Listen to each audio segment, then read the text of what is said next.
Les injections de PRP, qu'est-ce que c'est déjà? Qu'est-ce que c'est? Qu'est-ce que c'est? Est-ce que ça fonctionne et dans quel cas?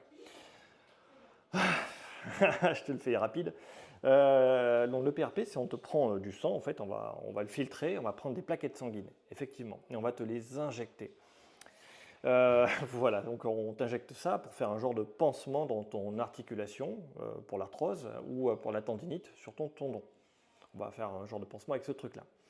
Donc ça, c'est la théorie qu'on a mis en place. La pratique, donc on va trouver des statistiques sur la Haute Autorité de la Santé. Faut savoir lire un petit peu les statistiques. Très honnêtement, je ne vois pas de différence entre faire semblant ou piquer pour de vrai. Voilà. Ça marche de mon point de vue, des analyses que moi j'ai faites, pas du tout. pas plus que la chance. Voilà. Ça n'a pas grand-chose près, c'est pareil que la chance. Donc attention, c'est mon analyse, moi, tu vois, de Gilou. Dans tous les cas, tu n'es pas sûr, tu vas voir ton médecin, tu lui en parles, ton médecin généraliste, tu vois, il dira, docteur, est-ce que ça marche, est-ce que ça c'est bon pour moi par rapport à mon problème? Et il va te répondre. Mais voilà. Pour aller un peu plus loin dans le raisonnement que moi je fais souvent des raisonnements par analogie, tu vois, pour simplifier. Donc je fais mon raisonnement par analogie. Donc les plaquettes sanguines, ça sert à coaguler les artères, pour pas que le sang y tombe, pour pas saigner, quoi. Ça, voilà. Quel est le point commun entre des artères au niveau histologie des tissus, composition des tissus? Est-ce que c'est les mêmes compositions entre une artère, une articulation ou un tendon? Est-ce que c'est la même forme de tissu, tu vois? Est-ce que ça a la même fonction? A priori, non.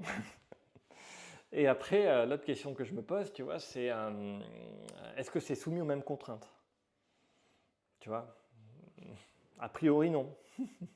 Le seul point commun, c'est qu'on peut avoir des saignements d'articulation qu'on appelle des hydrarthroses, donc de l'arthrose qui va jusqu'à créer une abrasion de l'os, ça va faire un petit trou dans l'os, et là, ça va se mettre à saigner à l'intérieur, ou sur certains arrachements de ligaments, je pense aux ligaments croisés notamment, du genou.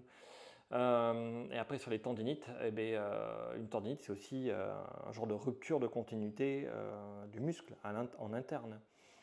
Et tu as des microchocs répétés aussi qui peuvent créer des micro-fissures sur les tendons. Tu vois. Donc on se dit, théoriquement, si c'est fait pour arrêter un saignement, pourquoi pas? Mais tu vois, une articulation, tout le temps ça bouge. Un tendon aussi. Et donc tu vois, là je me coupe, je vais saigner. Mais si je frotte, je vais arracher la croûte, je vais me remettre à saigner. Donc, entre guillemets, mes plaquettes sanguines n'auront aucun effet si ma structure est soumise à un frottement mécanique. Tu comprends le truc? Imagine que dans ton genou, quand tu le bouges, tu as besoin de marcher tous les jours. Donc, tu as des frottements mécaniques. Quand tu bouges les muscles, tu vois, tout le temps, tes tendons, là, ils travaillent. Tu as tout le temps des déplacements mécaniques. Tiens. Donc, ouais, je pense pas, de mon point de vue de professionnel, je pense pas que ça a beaucoup d'intérêt. Je t'invite encore une fois à lire les recommandations de l'HAS, la Haute Autorité de la Santé, d'en parler à ton médecin et voilà, avant d'en arriver aux injections, souvent, tu vois, avec des changements de posture, d'attitude ou de mouvement, on peut commencer à aller mieux. Voilà. Dis-toi que si ta posture est toujours comme ça et que tu as mal